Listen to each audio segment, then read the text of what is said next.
The first thing I had to learn when I started carpentry was how to read a tape measure. So today I'm going to share with you what all the little lines mean and how to read them fast. Okay, an inch is broken down in this way. The first thing you do is cut an inch in half. That gives you a ½ inch. That's the longest line in the middle of an inch. Cut that in half. It gives you a quarter. The quarters are the next longest line. If you take a quarter and cut it in half, you get an eighth.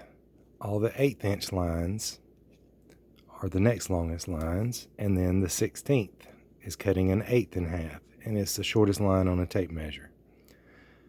You can go even further and cut a 16th in half, and it would be a 32nd, and you can cut that in half, and that would be a 64th, but that's more for machinists.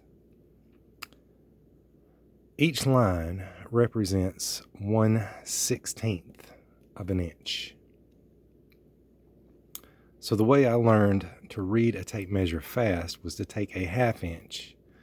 Now I know there are 8/16ths in 1/2 inch. And there are also 4/8ths in 1/2 inch, if that makes sense. There's 1/8, 2/8, 3/8, 4/8. 1, 2, 3, 4, 5, 6, 7, 8/16ths. So if somebody calls out 7/16ths, I know there are 8/16ths and a ½ of an inch. So I just step back to the next 16th. If somebody calls out 3/8, I know there are 4/8 and a ½ of an inch. So I come back to the next 8th mark, which is 3/8.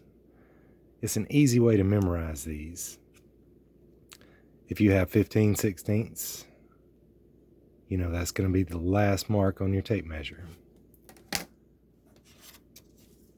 So learning that to read all the lines in between the inch, it's not as hard as it may seem. I hope this helps you out. Have a wonderful day.